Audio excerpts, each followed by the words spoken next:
তো hello guys, আপনারা এই মুহূর্তে জেনে থাকবেন যে ফোনপে অ্যাপের মধ্যে কিন্তু একটি নতুন ফিচার যোগ করা হয়েছে বায়োমেট্রিক পে বলে। অর্থাৎ আপনারা কিন্তু বায়োমেট্রিকের মাধ্যমেই যে কোনো ব্যক্তিকে কিন্তু পেমেন্ট করতে পারবেন। কিন্তু এখানে কিন্তু আপনারা একটি নতুন সমস্যায় পড়ে থাকবেন। আপনারা যখন এখানে বায়োমেট্রিক পে এই অপশানে এখানে ক্লিক করে নিচ্ছেন এবং তারপরে দেখুন এরকম একটি নতুন পেজ চলে আসছে, কিন্তু আপনারা যখন এখানে গেট স্টার্টেড এই অপশানে ক্লিক করে নিচ্ছেন এখানে একটি পপ আপ শো করছে বায়োমেট্রিক পেমেন্টস কারেন্টলি আনঅ্যাভেলেবল। তো আপনাদেরও যদি এই প্রবলেমটি হয়ে থাকে তা আপনারা কি করে ফিক্স করবেন সেটাই জানাবো আজকের এই ভিডিওটিতে। তাই জন্য কিন্তু পুরো ভিডিওটি অবশ্যই দেখতে থাকুন। তো তার আগে ভিডিওটিকে অবশ্যই একটি লাইক করে দিন এবং এই চ্যানেলে যদি আজই নতুন এসে থাকেন এখনই চ্যানেলটিকে সাবস্ক্রাইব করে রাখুন এরকম নতুন নতুন ভিডিও দেখার জন্য। তো প্রথমেই জানাই এই প্রবলেমটি কেন হচ্ছে।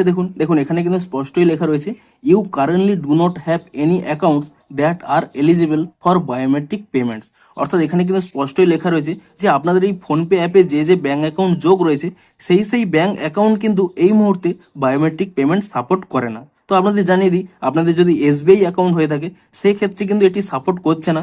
এসবিআই অ্যাকাউন্ট হয়ে থাকলে আপনারা কিন্তু আরও কিছুদিন ওয়েট করে যান।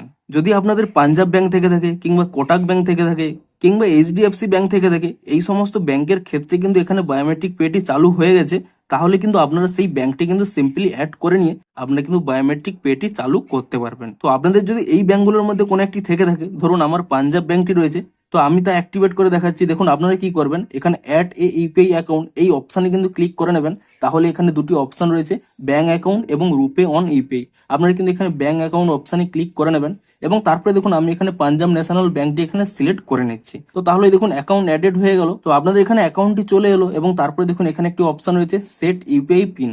আপনি এখানে এই সেট ইউপিআই পিন অপশানে ক্লিক করে নেবেন। আপনাদের হয়তো এখানে কার্ড নাম্বার চাইবে। আপনাদের যদি ডেবিট কার্ডটি থেকে থাকে তো এখানে ডেবিট কার্ড এবং এক্সপায়ারি ডেট দিয়ে দেবেন, কিংবা আপনাদের যদি ডেবিট কার্ডটি না থেকে থাকে তাহলে এখানে একটি অপশন রয়েছে অথেন্টিকেট ইউজিং আধার নাম্বার। আপনারা কিন্তু এখানে এই অপশানে ক্লিক করে নেবেন। তাহলে কিন্তু আপনার আধার নাম্বার দিয়েই কিন্তু এখানে ইউপিআই পিনটি সেট করতে পারবেন। আপনারা সিম্পলি কি করবেন, এখানে কন্টিনিউ অপশানে ক্লিক করে নেবেন এবং তারপরে দেখুন এরকম একটি পেজ চলে আসবে। আপনারা কি করবেন, আপনাদের আধার নাম্বারের প্রথম 6 সংখ্যা কিন্তু এখানে দিয়ে দেবেন এবং তারপর এখানে কিন্তু এই ঠিক চিহ্নে ক্লিক করে নেবেন।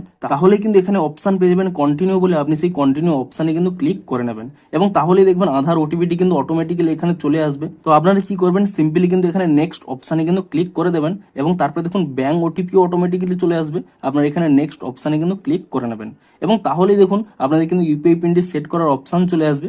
আপনারা কিন্তু নতুন যে ইউপিআই পিনটি দিতে চাইছেন সেই ইউপিআই পিনটি কিন্তু এখানে দিয়ে দেবেন এবং তারপর এখানে নেক্সট অপশানে আপনারা কিন্তু ক্লিক করে নেবেন এবং আপনারা যে আগে ইউপিআই পিনটি দিয়েছিলেন তা কিন্তু পুনরায় এখানে টাইপ করে নেবেন এবং তারপর এখানে কিন্তু ডান অপশানে কিন্তু ক্লিক করে নেবেন এবং তাহলে দেখুন ইউপিআই পিন ইজ সেট। আপনাদের ইউপিআই পিনটি কিন্তু সেট হয়ে গেল। আপনারা কি করবেন, এখানে কিন্তু ডান অপশানে ক্লিক করে দেবেন। তাহলেই দেখুন এখানে কিন্তু সেই ব্যাংকের এখানে কিন্তু অ্যাক্টিভেট অপশান চলে আসবে।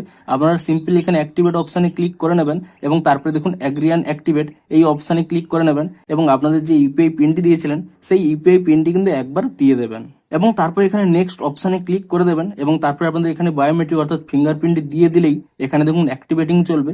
আপনারা কয়েক সেকেন্ড ওয়েট করলেই এখানে দেখুন biometric payments activated up to 5000। আপনারা এখানে গট ইট অপশানে ক্লিক করে দেবেন, তাহলেই কিন্তু এখানে বায়োমেট্রিক পেমেন্টটি কিন্তু অ্যাক্টিভেট হয়ে যাবে। তো আপনাদের যদি পাঞ্জাব ব্যাংক কিংবা কোটাক ব্যাংক এই সমস্ত ব্যাংক থেকে থাকে সেই সমস্ত ব্যাংকগুলি অ্যাড করে নিন, সেই সমস্ত ব্যাংকে কিন্তু এই মুহূর্তে সাপোর্ট করছে। আপনাদের যদি এসবিআই অ্যাকাউন্ট থেকে থাকে তাহলে কিন্তু আপনারা আরও কিছুদিন ওয়েট করে যান, যতক্ষণ না ব্যাংকটি এই বায়োমেট্রিক পেমেন্ট সাপোর্ট করে ততদিন কিন্তু আপনাদের ওয়েট করতে হবে। তো এই জন্যই কিন্তু এই প্রবলেমটি হচ্ছে এবং এভাবেই কিন্তু আপনারা প্রবলেমটি সলভ করতে পারবেন। তো ভিডিওটি যদি একটু হেল্পফুল বলে মনে হয় অবশ্যই একটি লাইক করে দিন। দেখা হচ্ছে আরো কোনো ইন্টারেস্টিং ভিডিওর সাথে। Thanks for watching.